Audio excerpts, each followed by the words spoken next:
I think I'm getting close here to being ready to rock and roll. Hello. Happy Monday. This ice cream is for you. Hmm.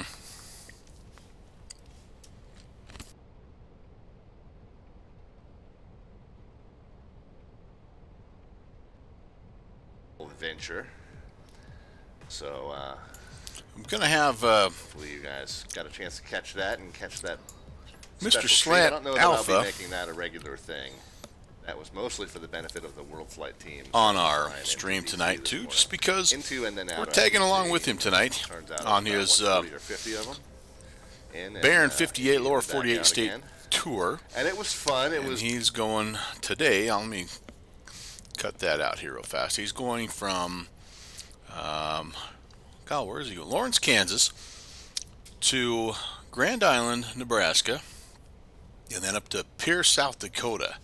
And so we'll be stopping in to check on his stream here as we fly. And yeah, it should be a lot of fun. It's been a little while since I've been able to do one of these with him. And I don't know, I think I've been on probably 9 or 10 of them now. Just kind of a neat way to see the country, but I had to join him for this leg in particular, just simply because he's getting kind of close to where I spent about half my life, spent my summers, and that is South Dakota. So yeah, that's the second part of the leg tonight, and so let's listen in and hear what he's got planned here real quick, and then we'll kind of get ourselves rolling as well. Yep, I would say that's them. So what are they departing from? Where's that? From Quito, Ecuador? And heading down to, is this where they're all going? No. Further south? Yeah. Where are they going? Okay, I guess they're going to this one here. Arequipa. I'm not even sure where that is, although I'm going to guess and say Chile. I don't know my South American geography that well, but I feel like that's Chile. Thereabouts. But anyway, that was a good time, and I'm glad I did it, and it was exhausting as hell, and I'm happy to be back behind the controls of the airplane. Let's see if we can refresh, and are we there now? It still says only one. Let me check on my X-Pilot connection. Oh, okay. Restarted the sim, but I didn't restart the connection to the network. Okay. So we should be popping in there momentarily. Anyway, so World Flight was a lot of fun this morning. I hope that you guys got a chance to get a glimpse of it. Like I said, it was mostly for their benefit. I don't think you're going to see me as a regular air traffic control streamer. I'm much more of a pilot than an ATC guy. But again, like I said, hope it was interesting viewing for at least a little bit. Maybe if you didn't watch all 4 hours of it. We are resuming what we call on this crazy channel the Great BE58 Lower 48 State Tour, and we started this thing up in Augusta, Maine, in sometime in March. I don't remember exactly when, towards the end of March if I recall correctly. And the idea is that it's 47 legs, whereas each new leg touches down in a different United States state. So by the end of 47 legs, we'll have touched 48 states, counting the one that we started in, which was Augusta, Maine, up in the upper right by the letter R there. We went all the way down the East Coast. We turned around in Florida. We headed back up to the north. We crossed over Lake Michigan. We came back down towards the south into Texas, and then last time we did this, we went from Gainesville, Texas to Tulsa, Oklahoma, then Lawrence, Kansas. So we're about halfway up, back up toward the number 8. We see that bend right in the middle of the screen where you go from going straight north to kind of northwest. That is where we are making that bend now. We're going to end up kind of where that 8 is, and what I'm told is pronounced Pierre, South Dakota. As the uninitiated, I've always said it Pierre, like the French version of the word Peter, which is always what I kind of assumed it was based on how it looks visually when you write it. But I'm told by somebody who is near and dear to the area there that it's Pierre, South Dakota.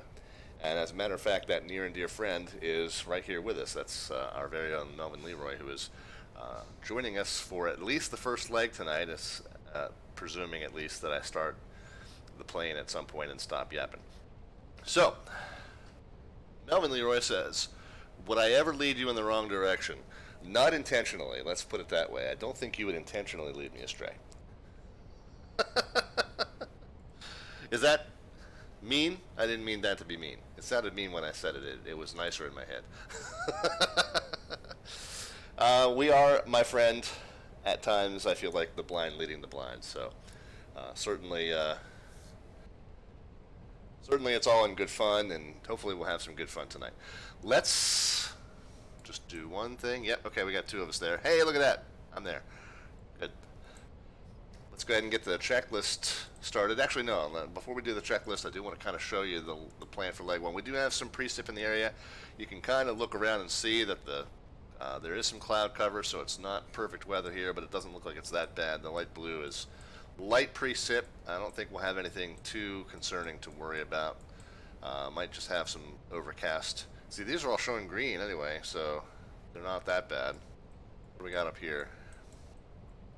Yeah, they're still showing green. We got some weather too, a little bit of south of our destination. I'm not sure which direction it's moving. Maybe I can do this.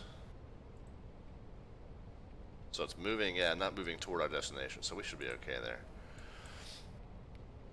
But anyway, we'll take it. So as that it was comes, that was the main thing I wanted to see, is we're just if he was departing thinking from about Lawrence, Kansas. It is a non-controlled going VFR tonight or IFR, and he'll mix it up. Just usually it depends on the weather, and tonight it is a little bit more stormy, kind of overcast. Current conditions here in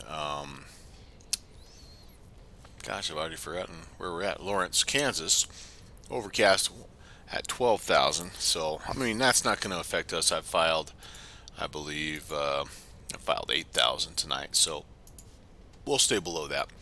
And the wind's not too bad either. 320 at 3 and 3018 on our altimeter. So that's exactly my same flight plan, by the way, just what he showed there. Oh no, it's not. There is a little bit of a difference. I do need to pick up actually this Grand Island. Technically, that'll be taking us into our Grand Island, Nebraska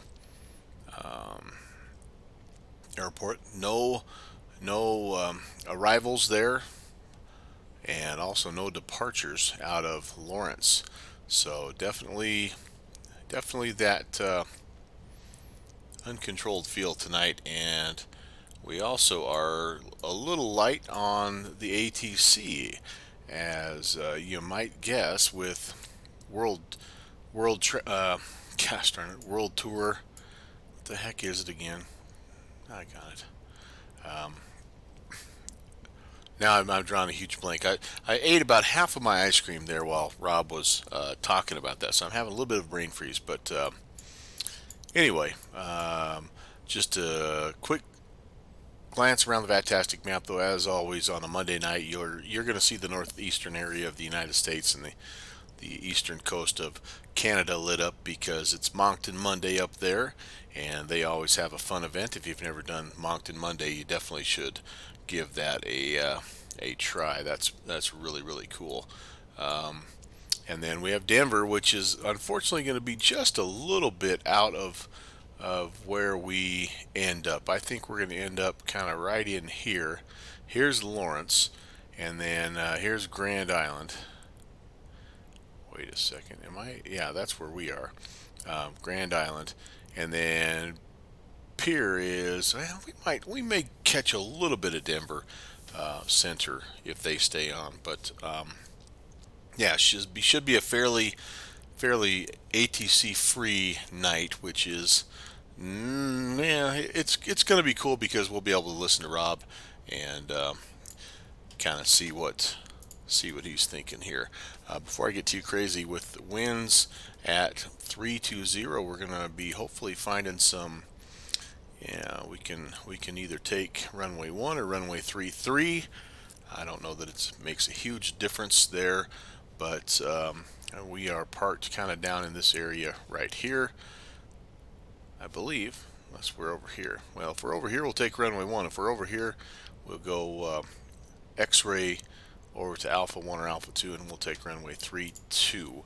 And then we need to, since there are no departures, we need to just look a little bit at where we're heading. So we'll be on the outbound 292 to Topeka, the Topeka VOR 117.8. From Topeka, we'll catch that 330 outbound radial up to this is Pawnee, I think. Yeah, Pawnee City 112.4. Then we'll jump on the 292, and that'll be all the way up here to Grand Island, and that'll be somewhere in probably about 10 DME. We're going to start to figure out our approach into Grand Island. But you can see a little bit of the weather. That's kind of what Slant Alpha was talking about. You know, most of this stuff I think is east of us here, and this potentially could be an issue if it keeps sliding to the east. You know, we'll have to maybe see, but we do have the ability, if we had to, we could, I don't think we will, but we could technically go down here and then shoot up to the north. But if worse comes to worse, what I'll probably do is just kind of continue up here, and we'll pick up Lincoln, and we'll just try to stay north of everything. But hopefully we won't need to worry too much about that. All right, any questions? There'll be a quiz later on. No, I think I'm ready to get this plane started. World flight. That was going to drive me nuts if I didn't remember that. So I'm happy that I at least didn't have the brain cramp too long. But okay, I need to pull up. You know what I don't have here is I don't have my checklist for the Duke, and it's been a little while since I've been in the D60. So let's make sure that we have everything where we need to have it. Parking brakes are going to be set. Flight controls are checked. Yep, those look good. We'll have our condition levers here at cutoff. Oh, sorry, that's my throttle. Condition levers over here are cut off. This is my right clicking controls. Prop levers will go to high RPM, and all of my switches look like they are off for my fuel pumps. Oh, that's got to be off. Yep, those are going to be off. Those are off.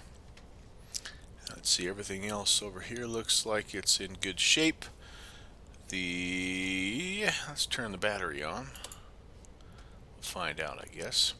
Annunciator panel, those are all working, as are those.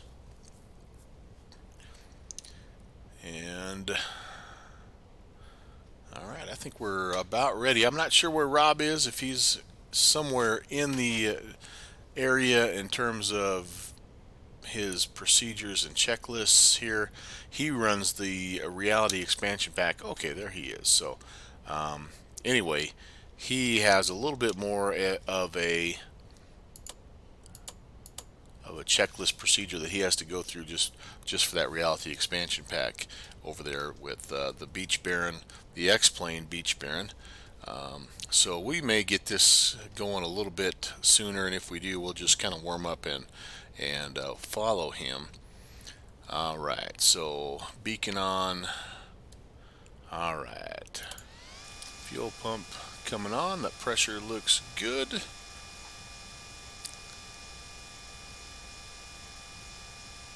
Alright, ignition on and starter on. Watch this guy spin up to 12% or more. That looks good. Introduce to low idle, and there we go. That beautiful turbine coming to life. All of my temperatures looking good.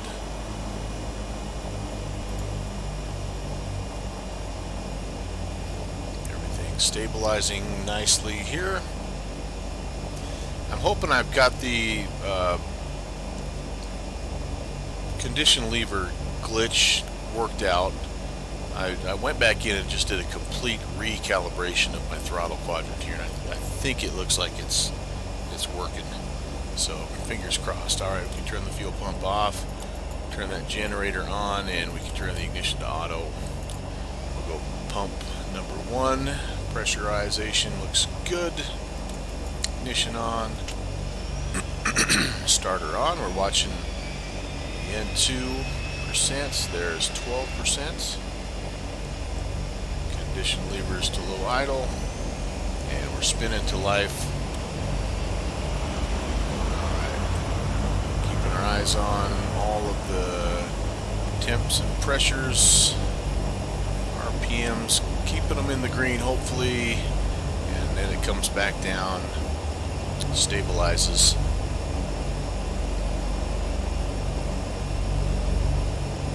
And we're in good shape.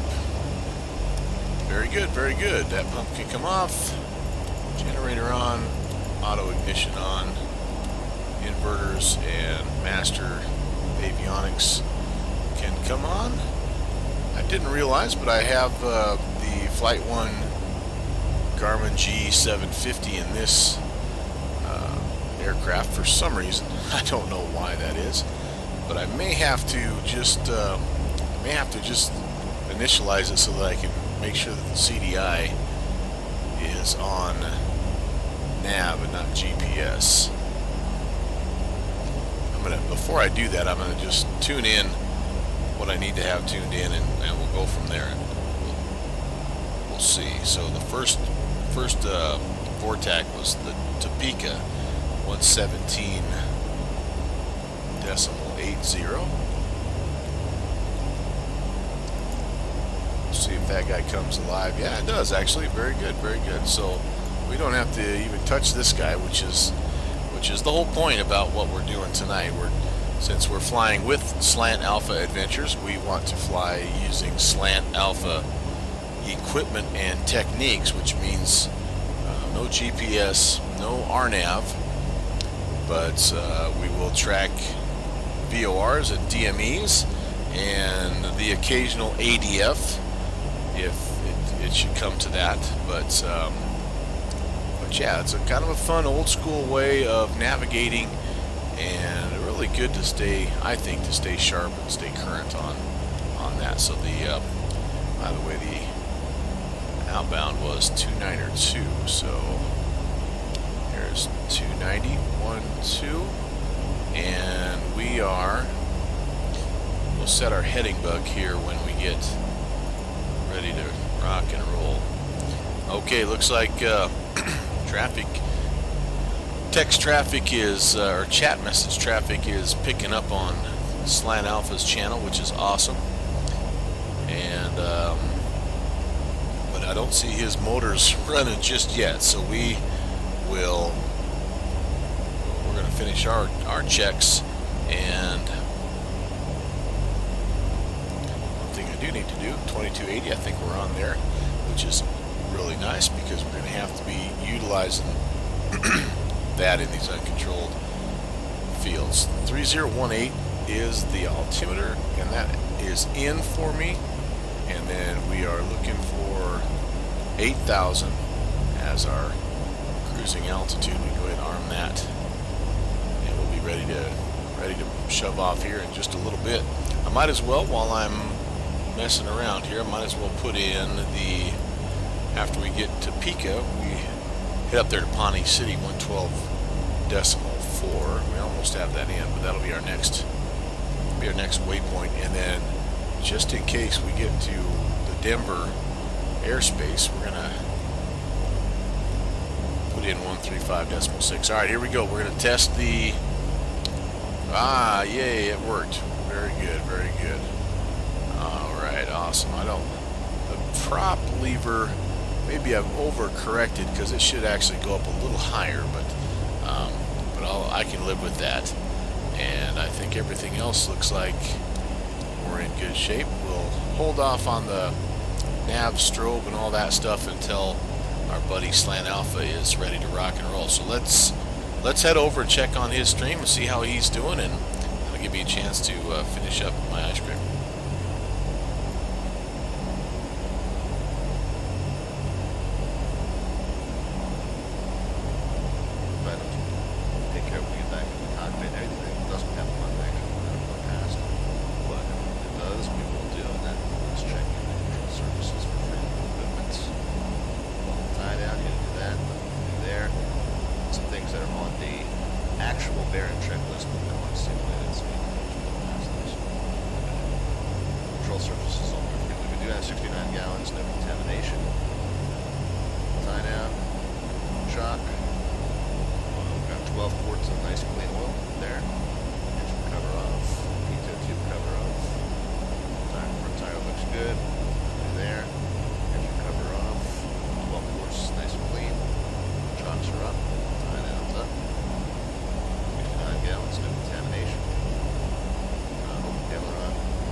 Okay, so he's getting pretty close, as you guys could hear, and so I'm going to go ahead, I think, and get ourselves ready to go here as well.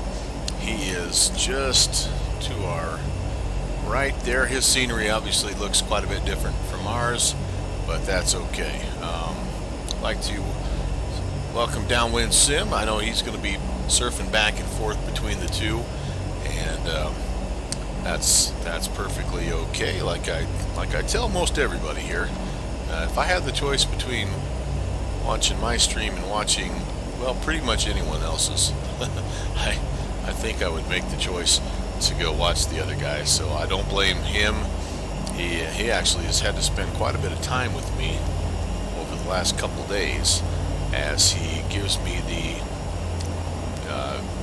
X-Plane 101 little tutorial, which, by the way, doing a fantastic job, I must say.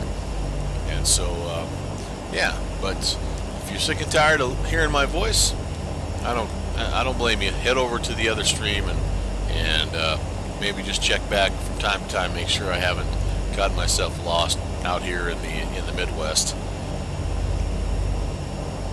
All right, let's see. Just checking any last minute things. I'm looking forward to seeing if I can hear him on the Unicom. It's been working very, very well. And speaking of X-Plane, I even made it work on X-Plane, so that's been kind of fun.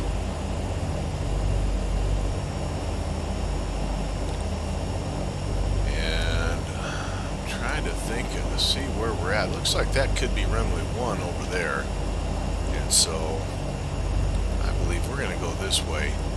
Is that X-ray? Yes, that's Alpha. Yeah, it's Alpha because I probably have the wrong runway markings because I have default. Well, no, that's not. So that's alpha. So yeah. So over our right hand shoulder, here's runway 33, which I still think probably makes the most sense. It's not a huge wind either way. 320 at 3, but that is slightly more into the wind.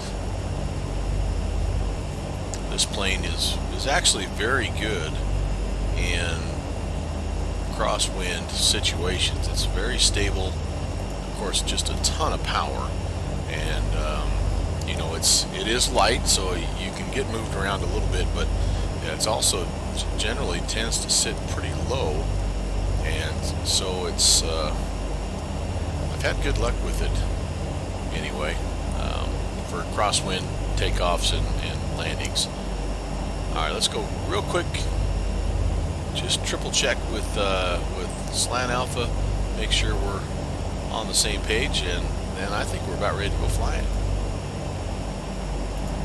And inbound, we're going just kind of whatever direction it is from us when we roll.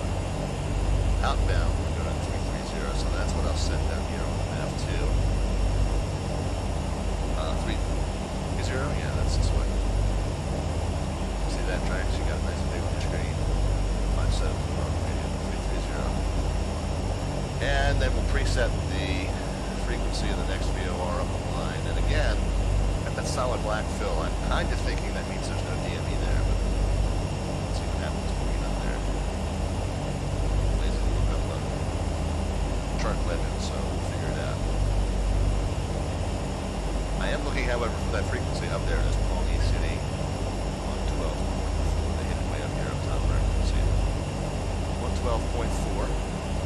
Get that preset into standbys on both 1 and 2. And we'll figure out what we'll do when we get up there. Alright, 12.4, is that what I said? Distracted myself. So if you notice, the things I say sound very, very similar to the things he says. It's because he's essentially taught me everything that I know about Slant Alpha navigation.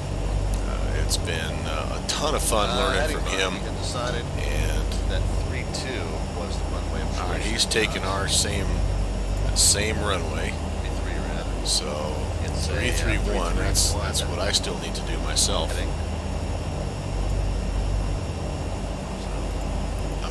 Put that in there, 331.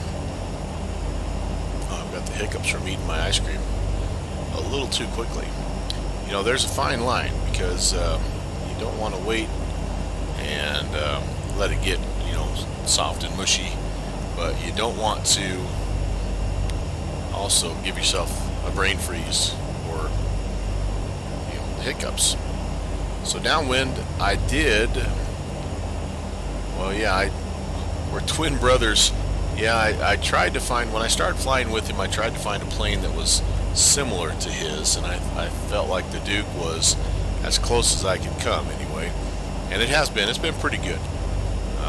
And then as far as, yeah, I copy his phraseology, I copy his flight planning, I copy his thought process as he walks his way through the route, and as much as possible, that's just what I do, and that's been good. It's helped. It makes a lot of sense, and I mean, it's helped me think more. It sounds weird to say, but it's helped me become a VOR thinker, I guess, and which has also helped me in some of my other, you know, types of flying. Traffic. Baron 514 Delta Victor is Beach Baron taxiing to 33 at Lawrence. 32.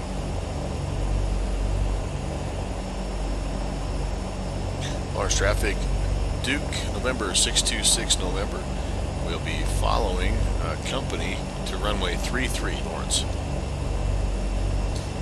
X-plane wise, downwind, yes. I got the ortho tiles. I got 4 of them finished and placed, I believe, in the right spot. Where's he going? That's runway 1.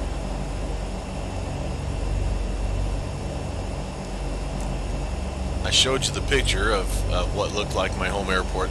The problem I had is I couldn't quite tell where my home airport was. I knew where it was in relation to a couple of lakes, but I didn't know if it was completely on, one tile or not. So that's why I opted to just do 4.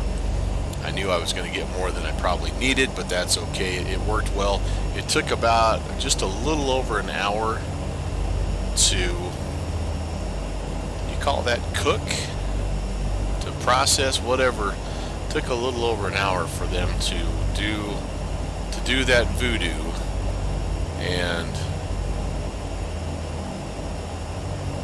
which I thought was, that wasn't too bad. That's about 15 minutes a tile, and I would think that's fairly representative of what I'm going to be seeing throughout. It's fairly complicated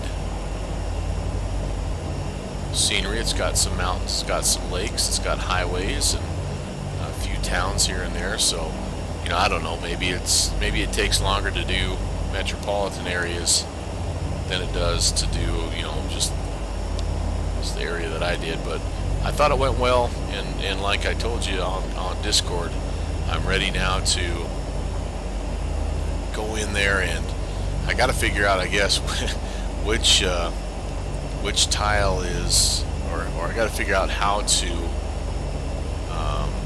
zoom in so that I can do a more detailed mesh right there around the airport, and then I'm going to be ready to just mess around a little bit with the buildings and stuff, and so I'm looking forward to it. It'll be a fun thing to mess with here in the coming weeks, I'm sure, and I appreciate your help. That was a good tutorial video that you shared with me. The guy did a nice job. I'm going to subscribe to him and also just kind of follow his lead and see what else he has to offer as far as the creation of ortho. So my question to you, I guess, I know that you say there's no point in buying any of the Launch traffic, Beach Bear at 514 Delta Victor, departing 33 IFR northwestbound, Lawrence. I know you said there's no point really in purchasing any of that kind of stuff, but what about downloading some of the things like what the Fork Boy Ortho, which I believe that's free?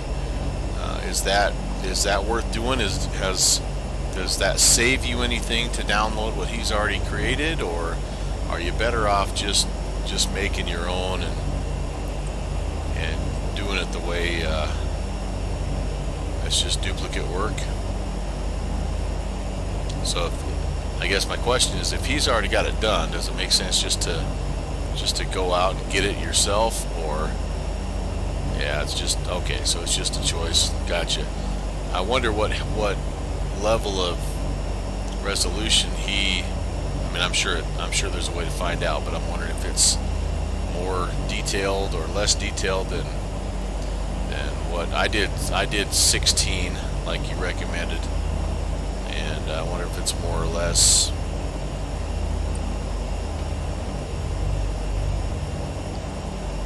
Storage is the big issue for me, because I do have, I've got the better part of 4 terabytes. Launch traffic, Beach Bear at 514 Delta Victor, clear 32. 433. Lawrence traffic, Duke 626 November, line up runway 33.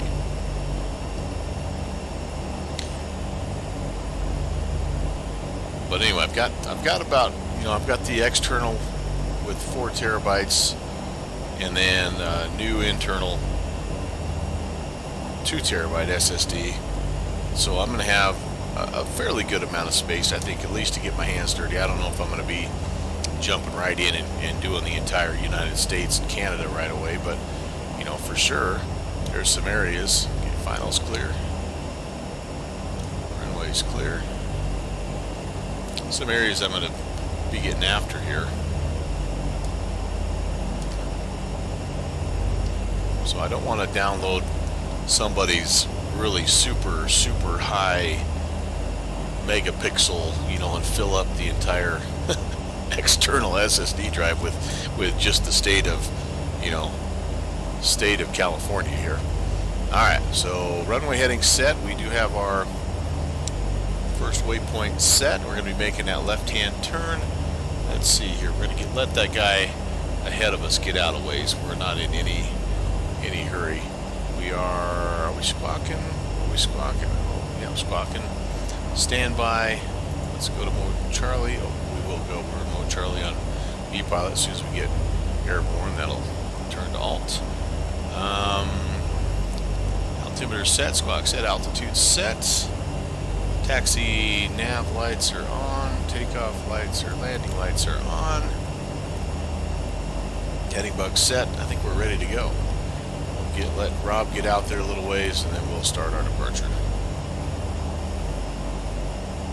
Lawrence traffic, Duke 626 November, departing runway 33 IFR Northwest, Lawrence.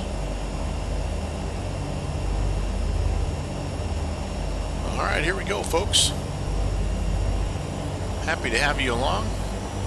If you're here with Mr. Downwind Sim and myself, thank you for joining. Let's see if we can keep from over-torquing the engine.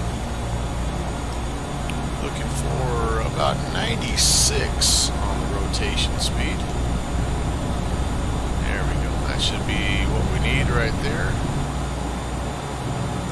And we are up. Positive rate gear will come up.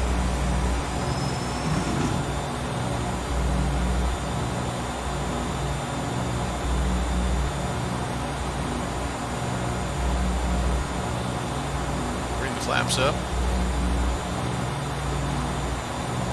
Start our turn.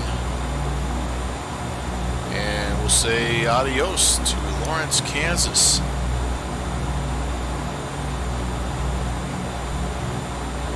think we will try to just go a little past and outbound. Alright, we're doing really good here, making great power. Airspeed's coming right up. I want to try to keep our airspeed somewhere in that 170 range.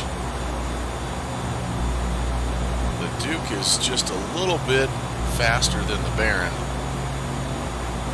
so I'm not trying to overtake Rob.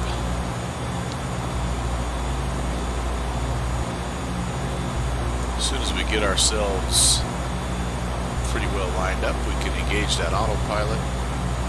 I actually think I might just fly this thing up to cruise here. We're only going to 8,000, so I'll intercept it by hand. Speed is already where we need it, honestly.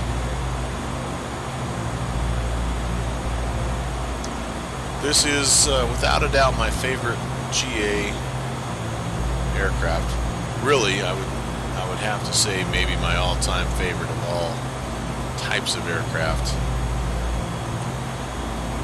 And man, it's so much fun to fly. It's just very responsive.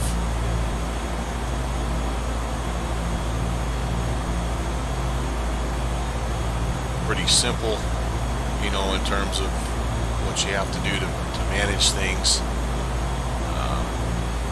but also it does require a little bit of. I mean, you get a little bit of. You can get into a little bit of trouble if you're not careful. One of the things is the speed can get away from you in a hurry. Really on both ends. Short wingspan, you know, so it cruises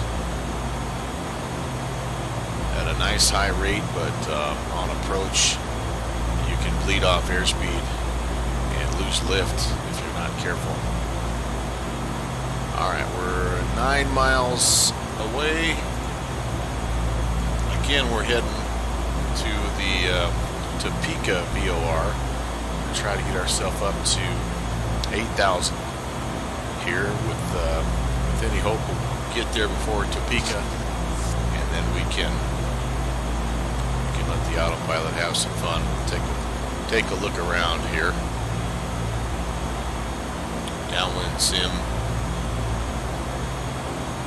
If you're following our conversation, he's been helping me with the ortho scenery building process, and yeah, so just ended up adding others to start, but then just became easier. Yeah, I hear you. Just to kind of do it yourself, and the process, I like how customizable it is, because I can really see I'm just scratching the surface with the first 4 tiles that I've created, but I'm certain that there is much more to the process that I'm still to learn, which is cool with me. I mean, that's what I enjoy. So, all right, well, kind of a clunky intercept of that radio. Sorry about that, guys, but we are leveling off at 8,000. We'll continue to pull that power back.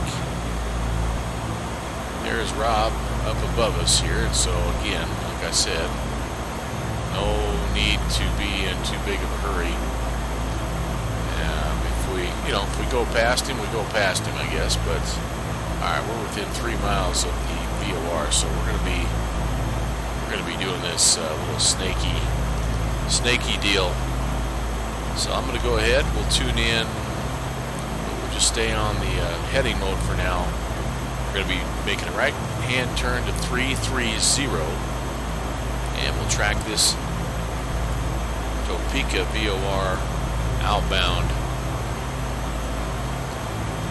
Really, truly, I don't need to track it outbound. I can probably go directly to Pawnee. Yeah. So just looking at the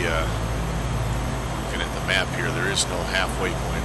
Sometimes these airways will have a little halfway point, and you're expected to track the outbound for half of it, and then the inbound for the other half.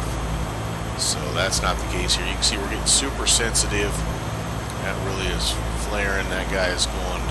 Yeah, we lost our right over the top of it, so we'll make our turn 330. Now we're on the outbound, so we went away. We'll see how close we are here. How did we do on our turn? Usually I'm a little bit late, so I end up right of course. Yeah, or left of course in this case, which that does look like it's what's happening. And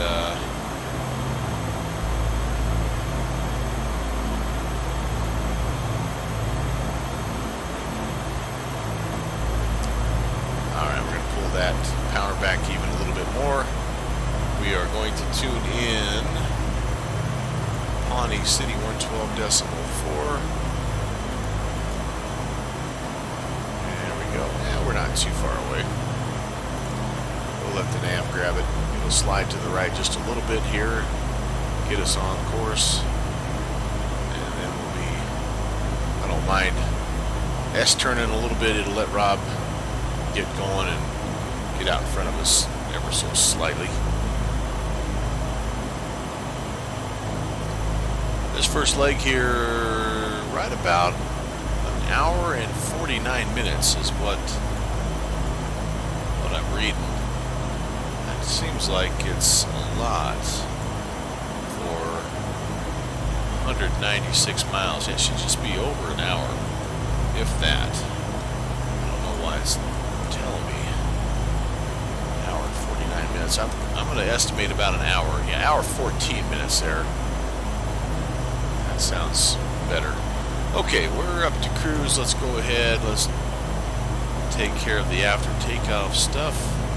We have gear up, flaps 0. Prop sync can come on. We'll go ahead and we'll turn the taxi and landing lights off. After takeoff checklist complete. Crabbing a bit here as we pick up the VOR.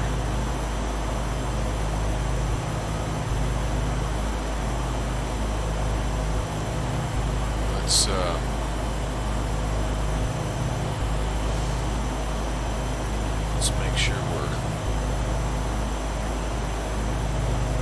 maybe have already overtaken Rob. Unfortunately, we're down. We've slowed down quite a bit. Don't want to get down to flap speed here. All right, yeah, there we go. Starting to gently kind of turn back in. Yeah, here's the problem. I really probably should have held off just a little bit. We actually zipped in front of him just slightly. Yeah, now we went through. So we'll come back around here and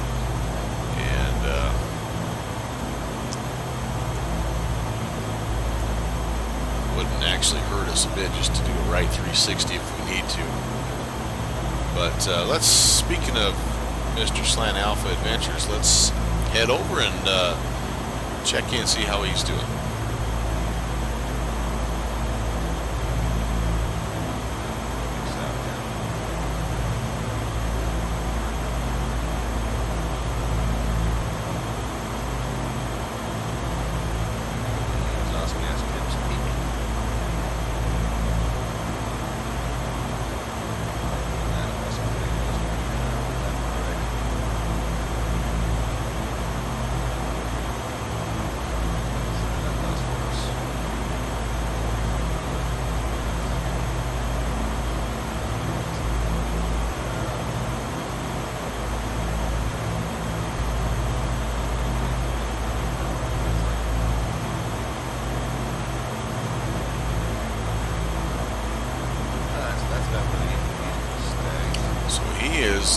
He's only making about 150 knots right now.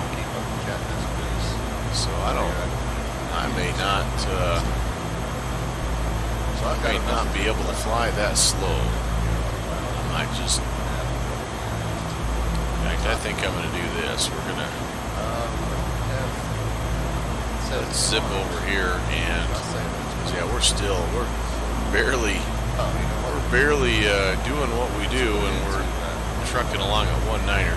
So, all right, I think we're just going to kind of keep flying our flight, and when we depart out of Grand Island, then we'll make sure we delay just a little bit more, and that way we won't have to play this game of trying to slow down, speed up, all that good stuff.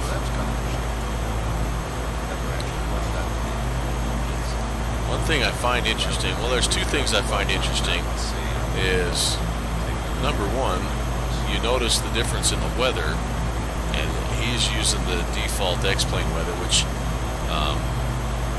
I'm still learning about, and the jury's still out on that for me. I mean, I think it does a decent job. I don't know sky-wise, I don't know how great of a job it does. I may have to break down and buy active sky for X-plane. That's what I'm used to, and that's what I'm using right now. So we'll see. But anyway, it's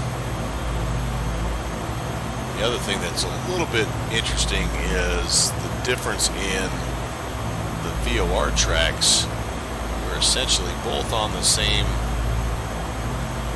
track, but in his world, his X-plane scenery world, he's just you can see here, just a few degrees different. We're essentially going the same place, but you know, that's all just the differences in sims, which is neither here nor there. I don't know which sim is right or which one's wrong, but it's just kind of, like I say, interesting. So 51 miles to Pawnee City, then we're making a slight left-hand turn on the 292, and Grand Island is our next vortac. It's our vortac that takes us to the Grand Island Airport. 1, 2, 1, I have that tuned in and ready.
I just really like the look of those clouds, and part of that is the ENV suite that I have, ENV DIR and ENV TEX.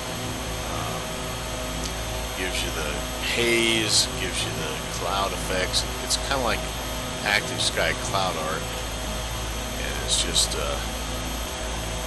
a pretty cool add-on, honestly. So I don't know the equivalent in X-Plane just yet. Is it the Enviro? I don't know if anyone knows. Let me know. But yeah, I think we've kind of lost track of Rob, but he knows where he's going. He'll catch up with us.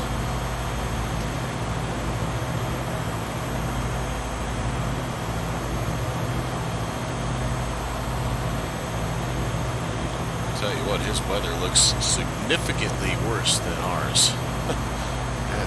That's yucky stuff right there.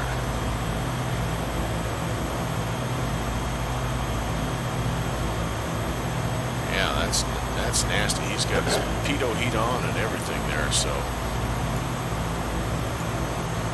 I think I'll take what we have. Now again, we're looking at potentially here, as soon as we get, we're not there yet, but as soon as we turn for Pawnee City, you know, there is some stuff happening here.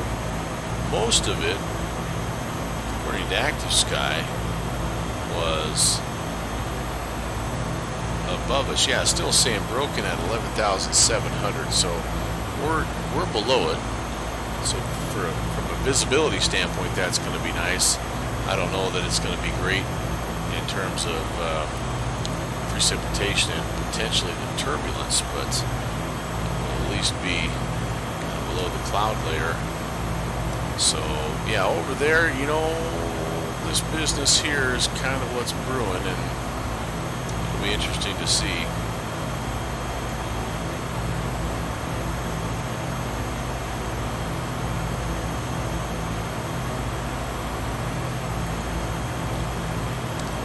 don't have a weather radar for this plane.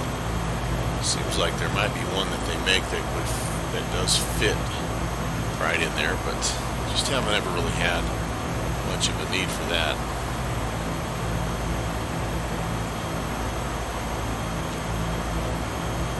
ETA for this landing, let me find out here. I am showing 42 minutes. You have time to go get yourself one of those little personal apple pie things that you make, and a little vanilla ice cream. I did have a little Dairy Queen.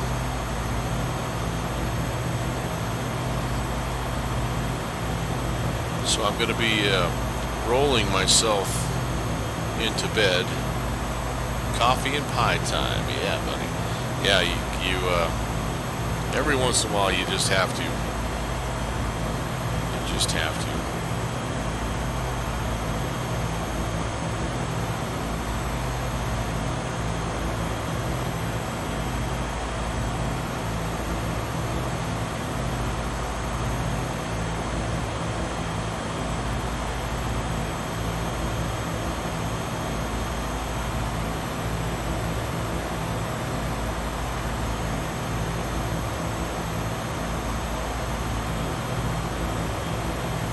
Alright. 28 miles. Doing good. Kind of flipping through my work email, so I did take the day off today and had some fun.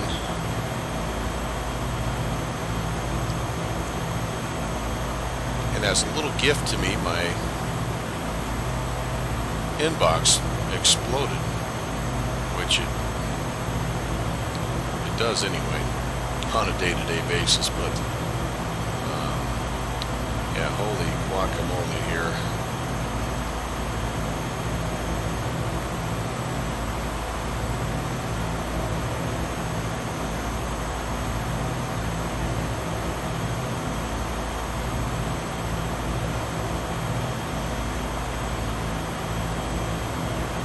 Might be able to chip away at this a little bit here as we cruise over the great state of Kansas.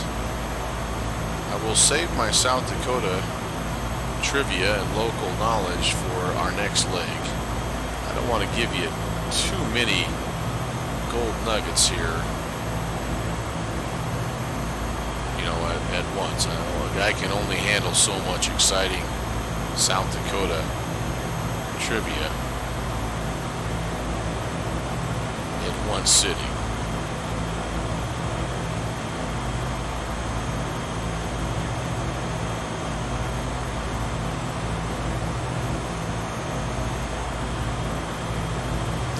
Man, I tell you what, I get a lot of spam junk mail that makes it through my school has a pretty tight filtering policy and does a pretty good job, you know, keeping most of the spam out of the inbox, but it still is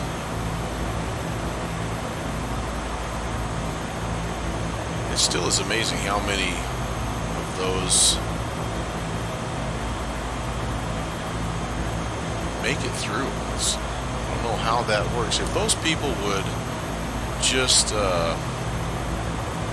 spend the same amount of time like developing something that would be positive, they probably could end world hunger or something in like 2.5 months.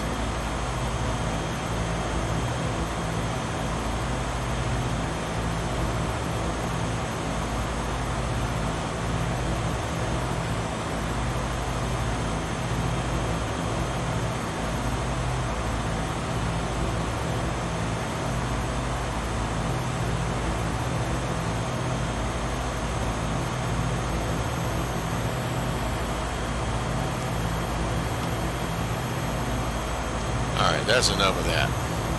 I was able to get a few of the, I didn't really get any emails answered, but I was able to go through and delete the ones that mean nothing. That's, if nothing else, I won't have to worry about those in the morning, right? That's a win.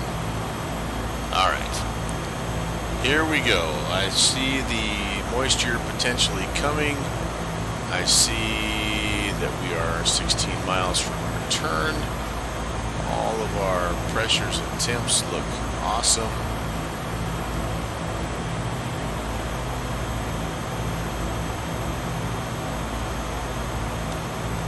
Sneak down here, our temperatures, yeah, we've just fallen slightly below freezing here, so we do have a couple things if we need to, some ice deflectors that we can open if we need, and then we do have some defrost air, some pilot air. Probably would make sense to have some defrost air on there. And then all of these are, I'm going to go ahead and just turn the pitot heat on. Probably should just do that anyway. In this plane, you manage to get up pretty quickly. And then, let's see, anything else over here? Let's go auto heat for the cabin temperature. And yeah, everything else looking good. Fuel, we still have plenty of fuel to make it into Grand Island, and then our last stop, Pierre, South Dakota.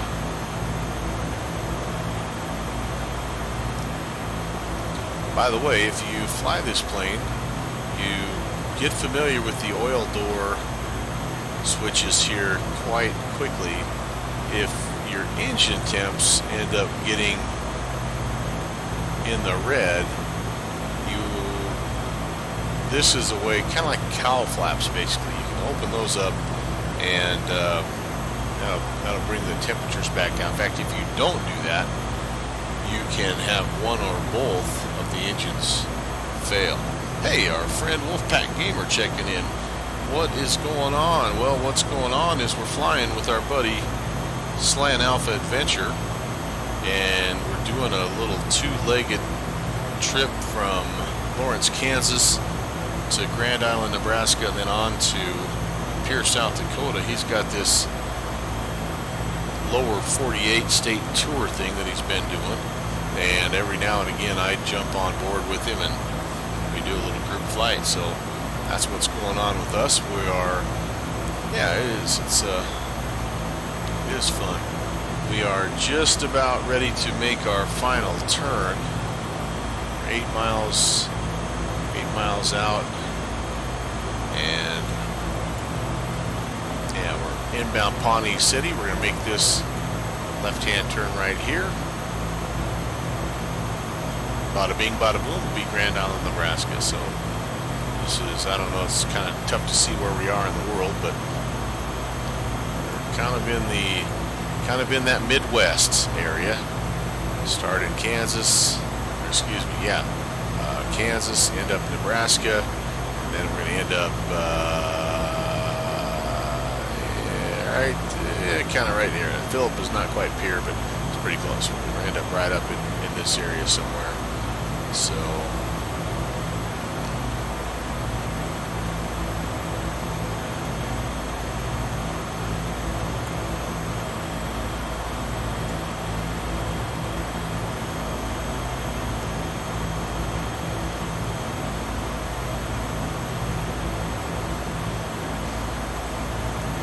so we got a couple of Missouri guys here. That's cool. No. Yeah, Missouri.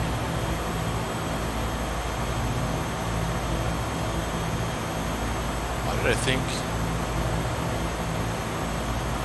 think you were Indiana downwind, Sim? I don't know. I can't remember. Alright, we're going to engage heading mode. We're within 3 DME, so we're going to just let that take over. And you see what this route looks like. This This is a little bit of a longer leg, 107 miles, and so we're going to highly doubt. Just outside St. Louis. Oh, in Illinois. Okay, thank you. Thank you. Yeah, I thought I was maybe crazier than I figured I was. Score update from Monday Night Football at the half.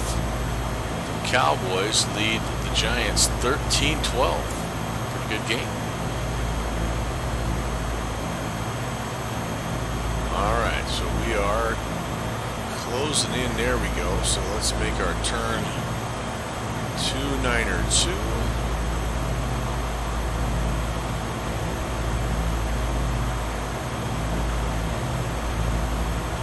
See how close we get there. Hard to tell. There's 290. 1, 2. Again, I always have a tendency to be a little bit late.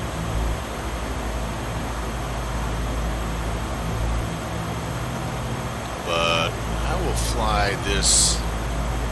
No sense in making major corrections right now until you get out there 5 DME or so. Because this is going to be ultra sensitive right now anyway. But 107 mile leg here, so we'll track this guy outbound 50-ish of it, and then we'll grab the Grand Island VOR and we'll track it the rest of the way in. We could put just so we can know when it's going to. Yeah, so we'll watch the second navigation panel down here, and that's tuned into Grand Island. As soon as that comes alive, then we'll know we're in business. And as soon as we get that figured out, then we will start to plan our arrival into Grand Island. Again, it's a 2-leg trip here, and all right, so we are actually not too far away. I'm going to nudge it over just a few degrees here.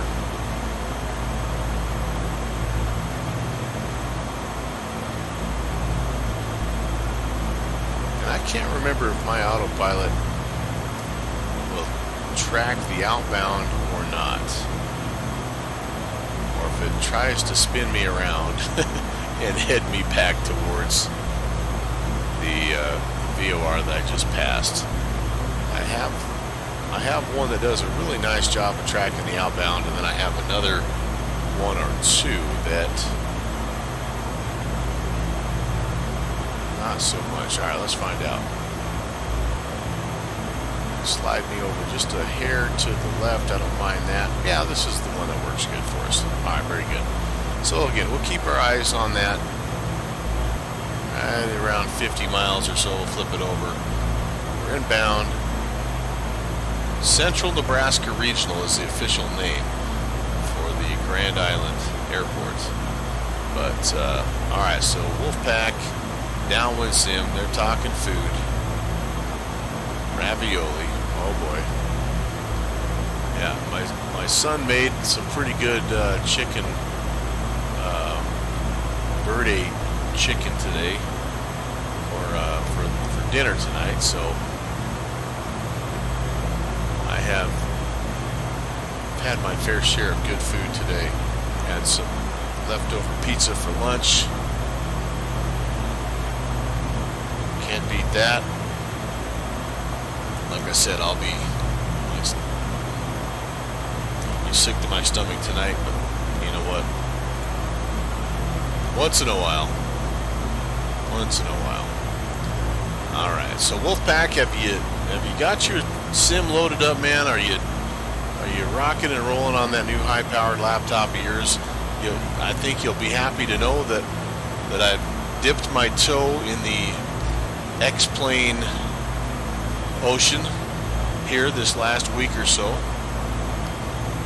and discovering some of the really, really cool things about that gaming platform. And I can completely understand. I think I had an idea going in why it was so popular, especially with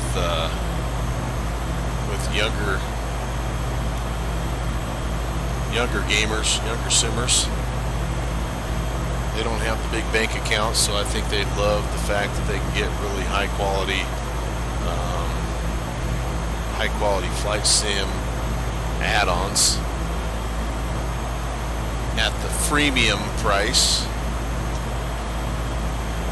But you know, until you jump on there and you actually experience it, it's tough to completely understand.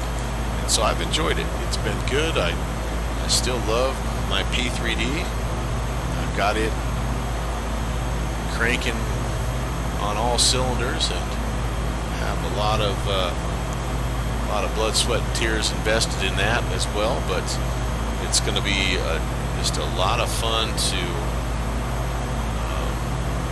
be able to jump back and forth and just learn the other. It's just like learning another language almost. Realistic battle sim called War Thunder. Ooh. Yeah. So are you at all familiar with a war game called Command and Conquer? It's a little bit of an older game.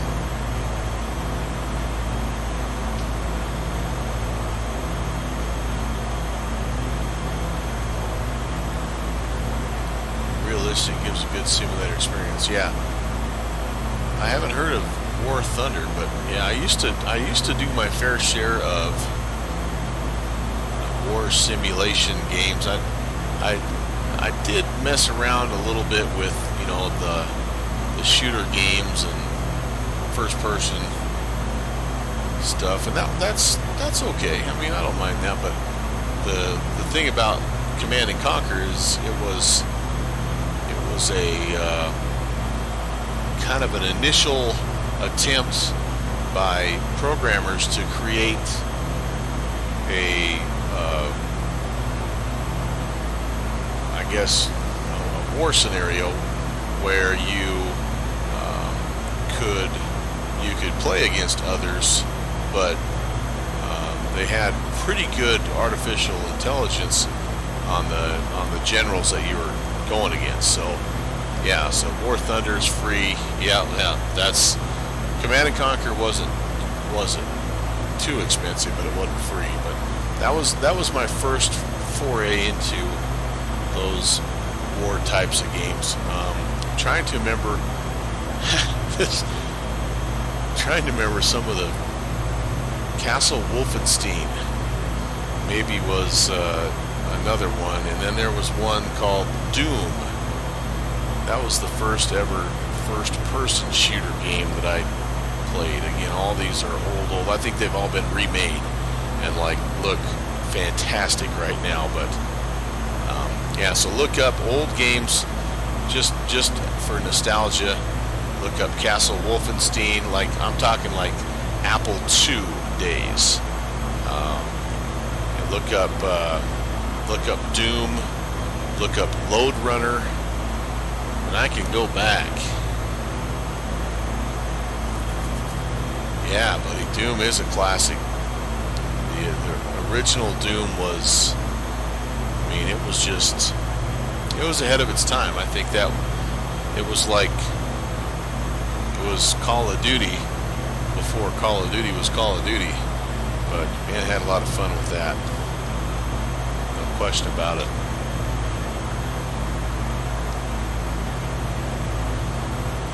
Spent a lot of times in front of the old Apple II computer.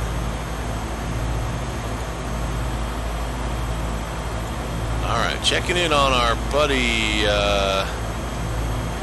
SlantAlphaAdventures. We've got a couple of minutes here. Let's go see where he's at and what he's up to.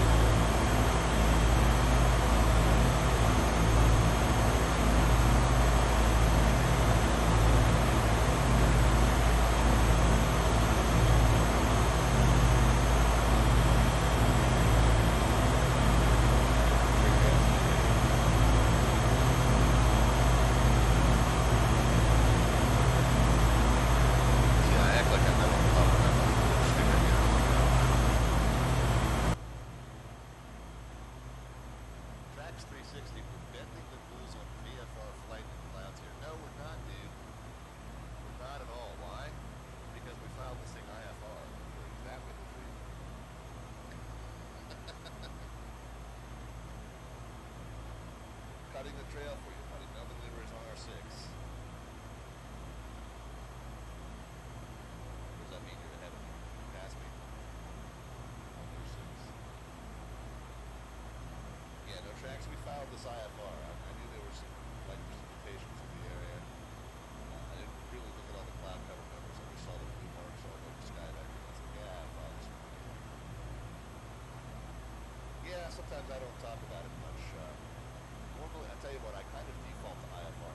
Well, the other clue is that the following these in the area. So normally, if I'm going to be VFR, I'm going to be on this chart, and I'm going to be kind of looking at visual nav points. I mean, I do a lot of radio navigation just to kind of know where I'm at, but I wouldn't be so apt to follow these lines if I was VFR versus IFR. Red Ferrari just hit us with the host as well. Red Ferrari, I appreciate that. Any help you can give us as far as getting the word out to other aviation enthusiasts about what we're doing on this channel? So I think he's doing pretty well. He's going to be just a little bit behind us there. So not the most visually. hopefully you check out. He's got some stuff here at the bottom. I don't know how easy it is to see, but he's got a YouTube channel, SlantAlphaAdventures, where he archives all of his flights. He's got a Facebook connection, a Twitter connection, and a Discord connection. So yeah, it's fun. It's cool. He's a good dude. I tell you what, knowledgeable guy. And again, if you recognize some things on my channel that are similar to what is going on his channel, there's a reason for that, and that's because I've been just basically a copycat of the heck out of him. I mean, I like what he does. He's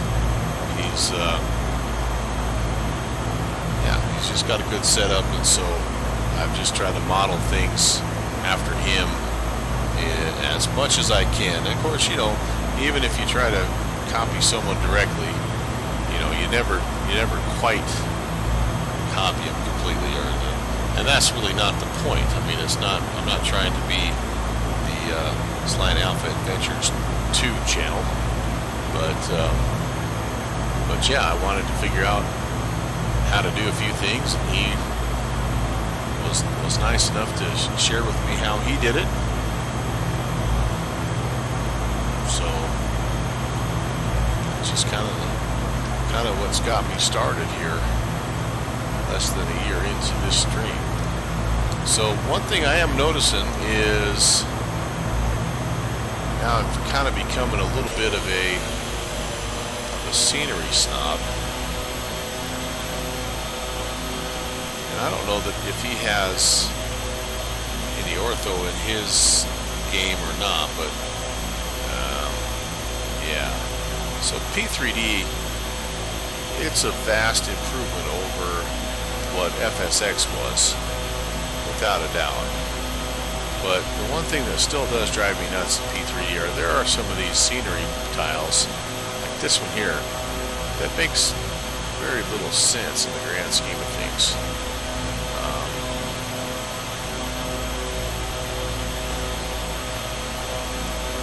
But I do look forward to being able to have some ortho scenery as I'm making my flights from here on out. That'll be a lot of fun. Now, again, I don't mind this. I don't think it looks bad, but you just every now and again you come across a tile that just looks out of place.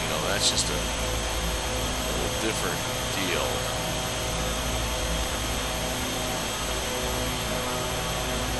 One thing that I do like about P3D that I'm a little bit nervous about is the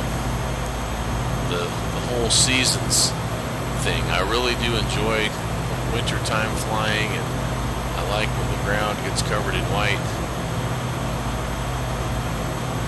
And so I'm a little bit worried about that. So here downwind, here's what I'm doing right now. This is the current IFR plan into Grand Island, and then from there, it's a great question. Probably should think a little bit about that here. Alright, so we have... This guy has come alive here, so let me... Yeah, we'll keep track of this outbound just a little bit.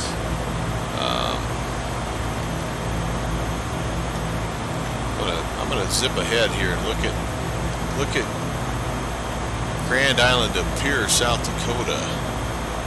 Actually, you know what I'm gonna do first is this. Let's go into heading mode. Let's tune in Grand Island. Let's let the airplane pick this up. I'll try to do it a little bit more gently than I did last time. Once we're on the inbound leg, we'll do some flight planning together. Won't that be fun?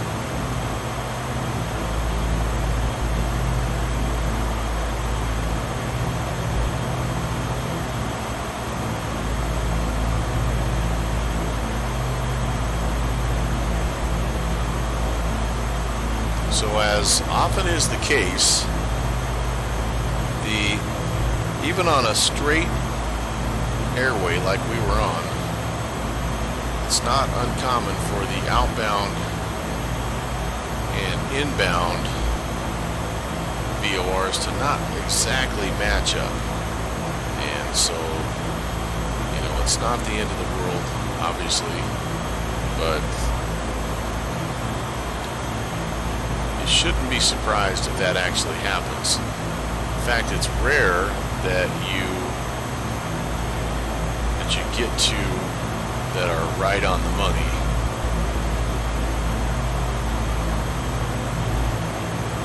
And when you flip it from the outbound to the inbound, that you're still lined up perfectly. That just doesn't happen very often. So don't get freaked out if that's the case. Alright, we're getting close here. I think we'll go ahead and we'll engage nav. Let's do some flight planning. So, I'm hoping downwind you're going to join us here at Grand Island. And I think, just kind of looking at this, I think it's... I could go a lot of different directions here. We could go out here and straight up. That takes us through this part of the weather, potentially this part of the weather. I'm thinking what makes more sense is to depart to the north, pick up Wallback, then join this Victor up here to O'Neill. This Victor to Winter, and this one up to Pierre. So I don't know that I'm going to stick to that per se, but I'm going to put that in the chat just so I remember it. And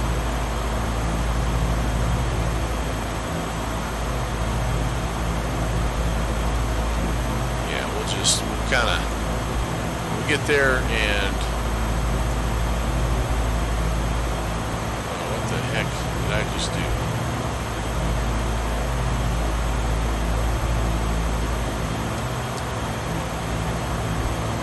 Alright, let's redo this. Now we're going Lawrence. Okay, wait, what? Why am I...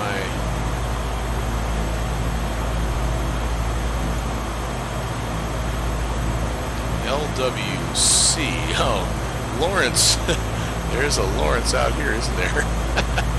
we want the other Lawrence, Kansas. All right. And then we need, what did we say here? Oh.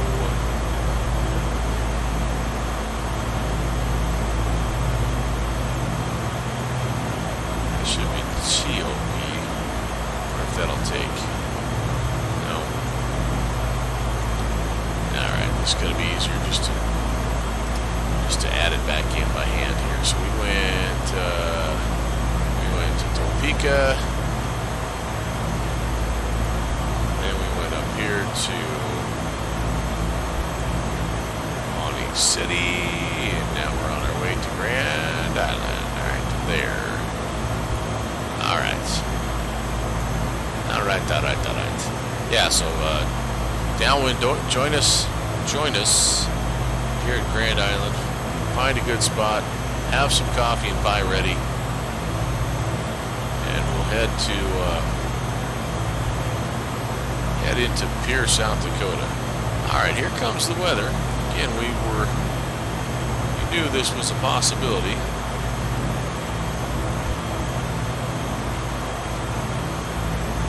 We are now currently tracking the inbound at 40 miles out, so we need to start thinking just a little bit about our arrival. So, Grand Island, Central Nebraska Regional, surface winds 350 at 5. Looks like we're broken at 10,000, maybe even a little lower than that. Well, we're quite a ways still out, but so we need some kind of a north operation here. Let's see what makes sense. Alright, we have 3-1 and we have 3-5. So I think 3-5, that's going to be our boy. And I think we can look for, we have an ILS 3-5. That looks like the place to be. Yeah, it even has. Alright, so we come into the Grand Island localizer, fly the back course, we have a little procedure turn, and then we come on in and we land to the north. Alright, that looks like what we need to have. So just super quick, let's brief that. 111.9er approach course 353. Got a sneeze coming, maybe.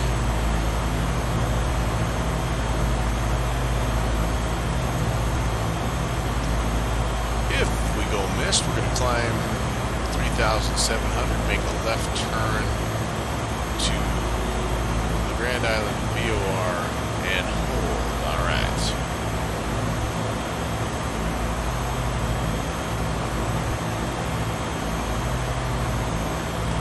I think that looks doable. Looks to me like we'll be making a left-hand exit, and all of our parking is right in here on the far end, so that ought to be just right. Come on in, grab this taxiway here, and start our flight planning.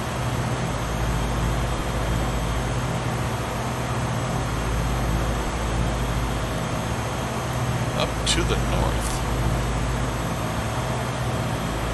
Okay, 34 miles away. By the way, let's just real quickly on the ILS 35. That initial Grand Island, I need to be crossing that.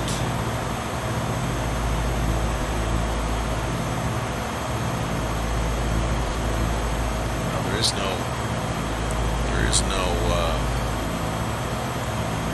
altitude restriction for Grand Island. As I come out here, though, Stancy, I need to remain within 10 DME. I need to be at 3,700, so or higher. So I think what I'll do is, as I get a little closer to Grand Island, I think what I'm going to do is begin my descent down to 3,700. I don't necessarily need to be there at Grand Island, but I do need to be there when I start my procedure turn, which I need to do within 10 DME. So, and then as I come back around, I have to be still above 3,400 at Stancy. That'll help me pick up that localizer. All right, that I think sounds good. So again, we are inbound Grand Island right now, and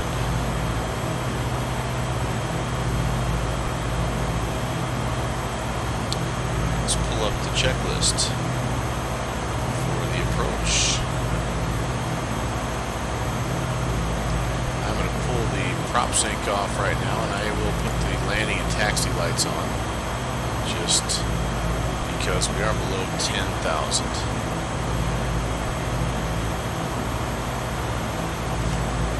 You need to push the RPMs up to high, but I will wait to do that until we're on final. Our descent checklist is complete.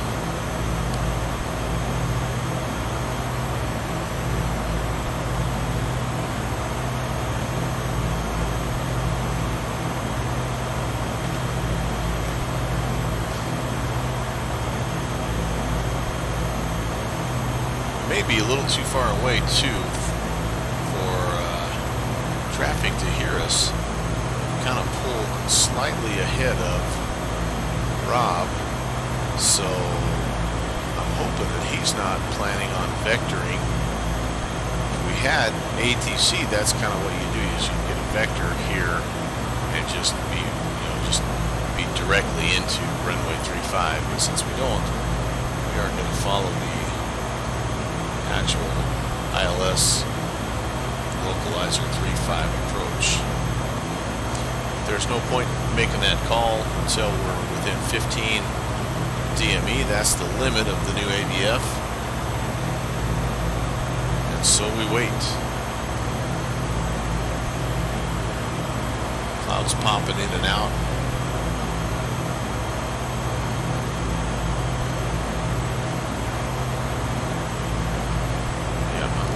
I like the effect of the clouds here, and that might be the first for pay add-on that I grab in X-Plane. Everything I've been able to do so far, with the help of folks like Downwind Sim, Al South MIA, and it's all been stuff that you can garner for free, which is awesome.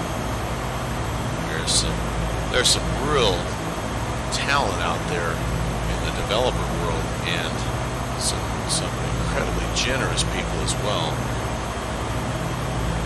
I just spent most of the last 2 days downloading some backcountry airstrips by a developer called IPN ILS. And if you're an X-Plane person and you like some of the same things I like, which is I definitely like the general aviation stuff, but I really like bush flying. I like the backcountry strips, and the mountain strips, and all that's the tail draggers. Really like that. So if you like that kind of stuff, this IPN ILS is a guy to check out on the xplane.org store. I think I was telling Downwind, I think I ended up with 31 high quality backcountry landing strips.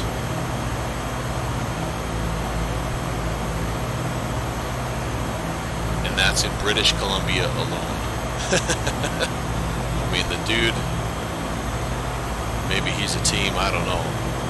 He did some phenomenal work. And he's also got some other bigger airports that he's worked on as well. But yeah, that stuff that he did in the British Columbia mountains, boy, it's fun. All right, we're within 15 miles here, so I think I'm going to go ahead and check in with traffic. With any luck, Downwind will hear us, or excuse me, Rob will hear us as well, Slant Alpha. He'll know what we're doing.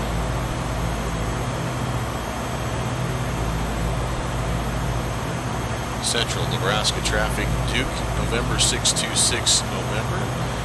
13 miles to the southeast of the field at 8,000. We will be on the ILS localizer runway 35 approach, Central Nebraska. All right, so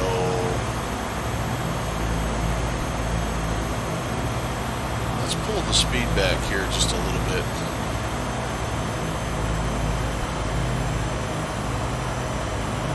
When we get to Grand Island, get to that 112.0, we turn and we head on this. It was 353 inbound, so it'll be 187 on the outbound. And again, our big altitude restriction there is 3,700 after we're done making the procedure turn. I don't need to get quite so slow. I'm going to go ahead and start inching my way down. One thing this does do is it defaults to 1,500 feet per minute. I don't know that I need to do that quite yet. Let's set that 3,700. If we level out a little early, that's okay. I think that's our airport right there. And I don't know if Rob heard us or not.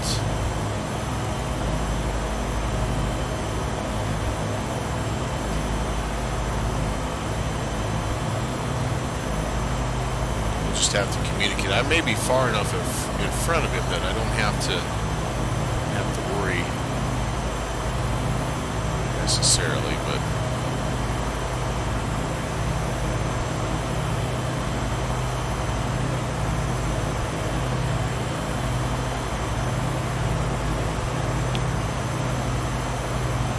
that's part of the learning curve right here with the new voice Unicom.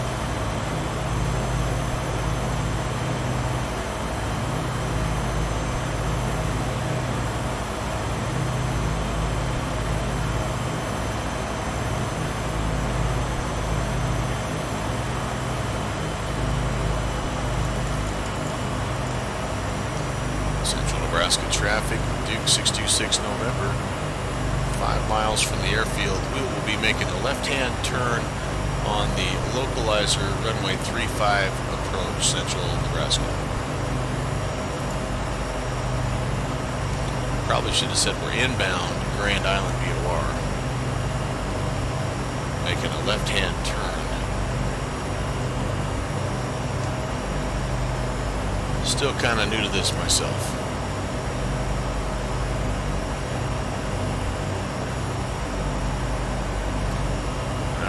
Maybe we should have been more aggressive earlier in our descent here, because we're still a good 2,000 feet higher than we need to be.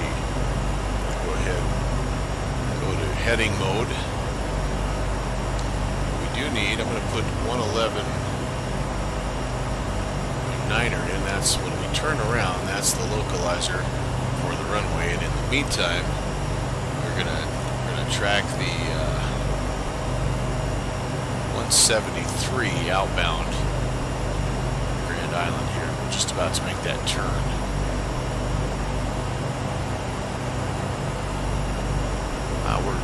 We're in good shape here. I don't know why I panicked a little bit there, but we're in good shape. Might make this turn just about now, actually. So turn it around. 173. Central Nebraska traffic, 626 November. We're turning left and tracking 173 on the outbound for the localizer runway 35 approach, 3,800. Alright, so we are going to get leveled off here.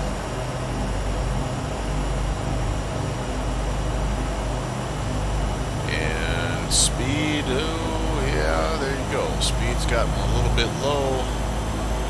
This plane picks up quickly. Alright, this has to come around to 353. So 340, 350. 1, 2, 3. Yeah, I turned a little soon there, didn't I? Just a bit. Now I can't get past 5 DME. So, alright, they're on 3,700. I'm good and level. is looking pretty good. My speed actually creeping up maybe just a hair too much now. I think I'll start the procedure turn probably at about 5 DME. That way I don't linger out here south of the airport too long and cause a problem with incoming traffic.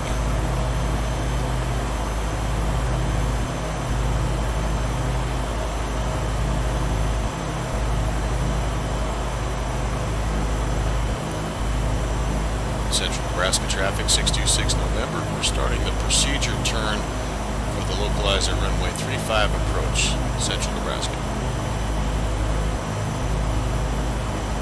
Alright, here we go. Pump it out here. Set my timer. 28 is the intended leg here. Take it out there for a minute and then you turn it around. Bring it on back and you intercept the localizer. We're staying within 10 DME, which is good. Speed is looking pretty good here as well.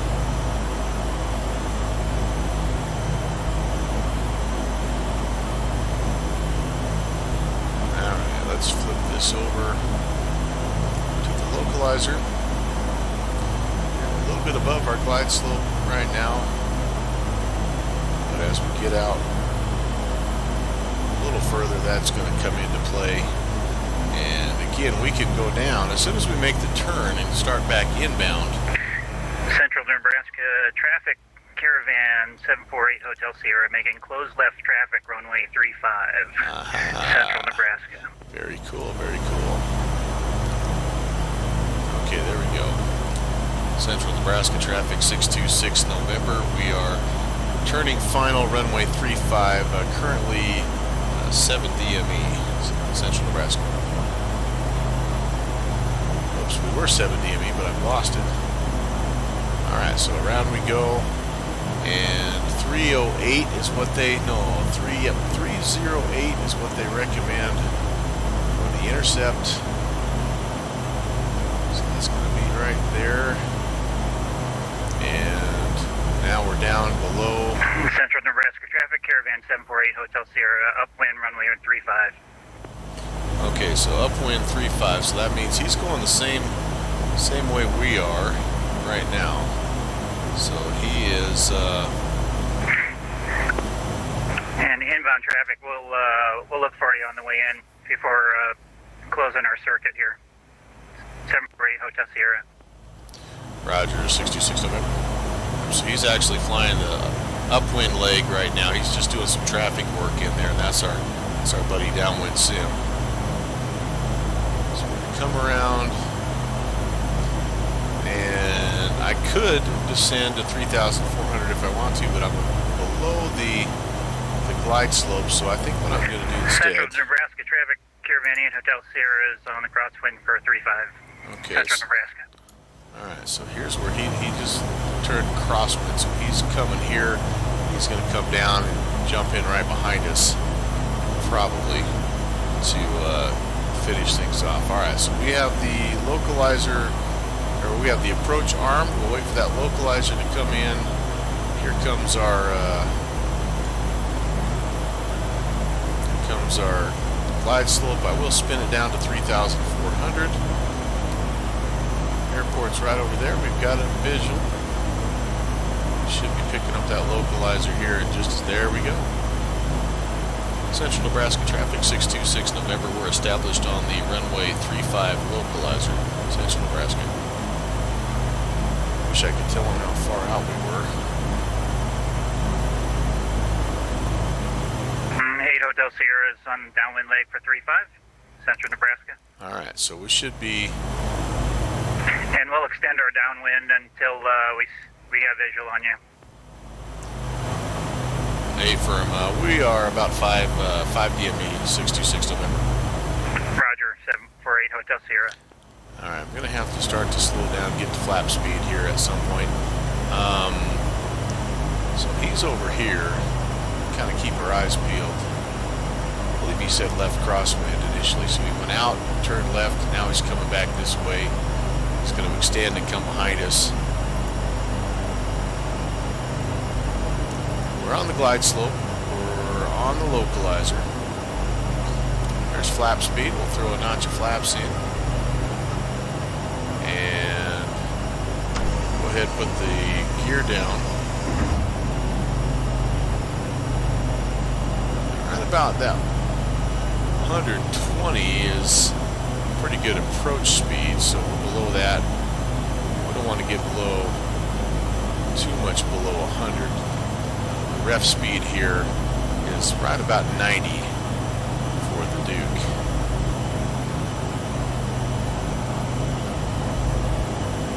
Yeah, we've lost our DME, unfortunately.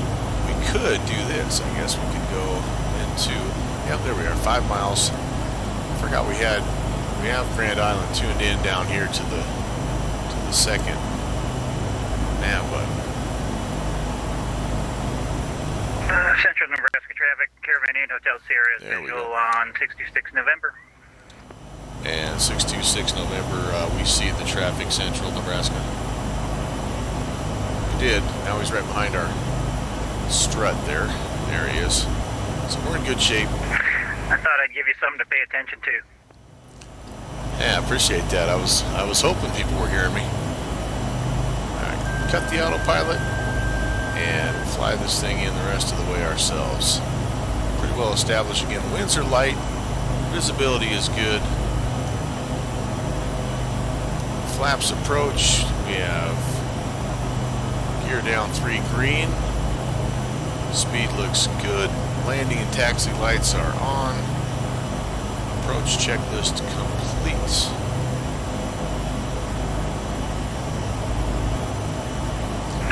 Central Nebraska traffic, Caravan 8 Hotel Sierra is turning base for 35. Just the Central tiniest bit low here.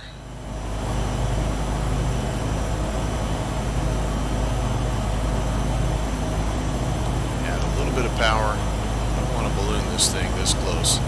2.5 mile final.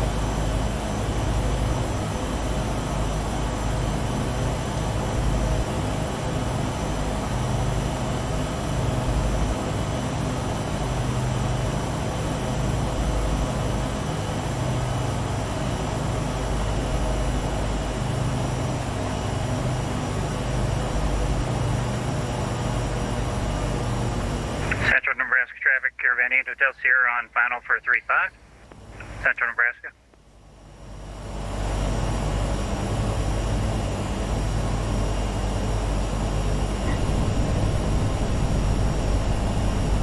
Alright. Reversers are engaged.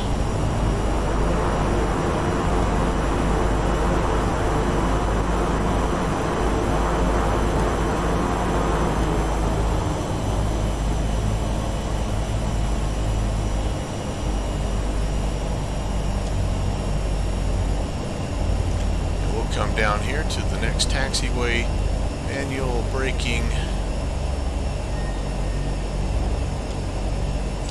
Can report that we're off the runway here at Charlie.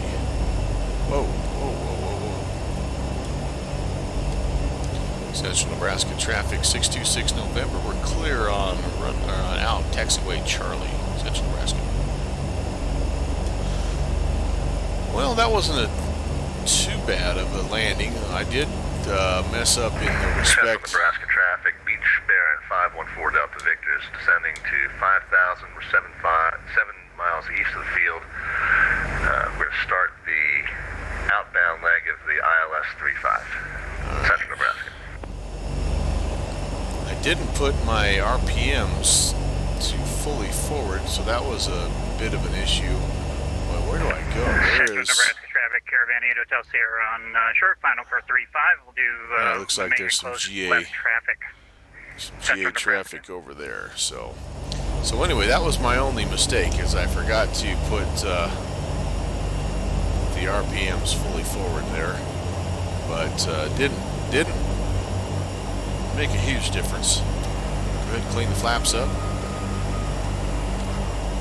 and ourselves over here to the GA area, and then we'll take another quick look at the weather. We don't have to be in a huge hurry here, but we'll take a look at the weather. We'll maybe do some plane spot, and we'll watch Downwind Sim and SlantAlphaAdventures come in and make their approach.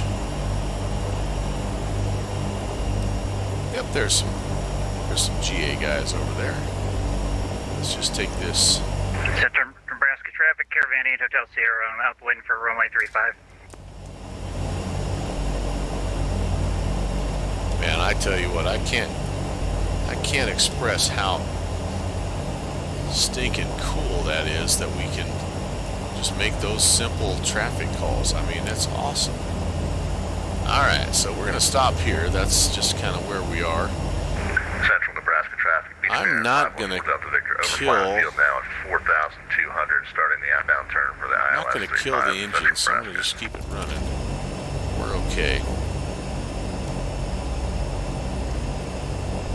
Actually, you know what? I am going to cut the engines, just save a little fuel. Turn the lights off. It's not a lengthy process to get this guy going again, especially since we're not using the GTN. Well, I don't want to cut it. I don't want to totally cut it because Central Nebraska I don't want to lose my connection to extended the upwind, V-pilot. and now we're turning on crosswind for 35. Alright, let's take a look here and see if we can see. There's Downwind Sim, and Slant Alpha said he was on the downwind leg. Oh, there he is. Alright, we're looking good. So he's flying that same, essentially, I believe he's flying. I wasn't paying too close of attention, but I think he's flying that same approach that we are. So you've got him on one side, you've got Downwind Sim on the other. Downwind is flying the closed traffic pattern. Central Nebraska traffic, Caravan 8 Hotel Sierra, turning downwind runway 35. Yeah, so I think he's going to be in good shape. Hi, dear.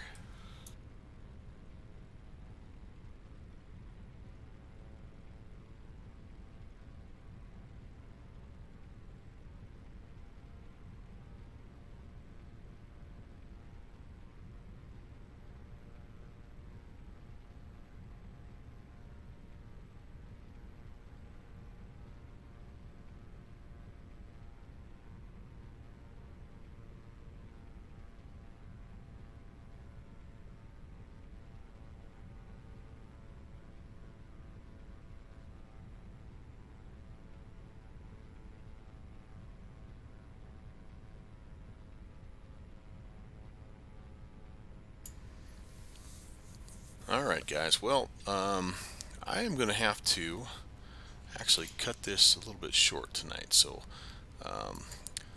let me cue the outro music, and yeah, I've just had a little something come up here, so no, nothing major, but I'm just going to have to call it a night a little bit early. So let me, real fast, just remind you of what is coming up later on this week. This was a fun night, and I'm sure that it's going to be a fun leg into Pierre, South Dakota. You're going to miss out on all my South Dakota trivia, darn it. Well, I'll listen to SlantAlphaAdventures stream and see if he mixes in a few of those gems that I gave him. But yeah, thanks for letting me tag along with you, Rob. I appreciate it. On Wednesday, just a couple days from now, I talked a lot about the X-Plane stuff that I've been working on, and I'm going to be back in the 172, the Prop Strike 172 tail dragger, and I've got 31 choices to make in British Columbia, and I'm going to be up somewhere on one of those airstrips having some fun. So that'll be Wednesday, and then coming up this Saturday, historic route number 2 for the Eastern Airlines L1011. We're going to be making the trip from Kennedy down to Miami, and that'll pretty well wrap up the week for us. So thanks for tagging along, guys. It was fun. And until next time, I'll be looking for you on the TCAS. Everybody take care and God bless. Central Nebraska traffic. Caravan 8 Hotel Sierra is turning base for 35. Central Nebraska.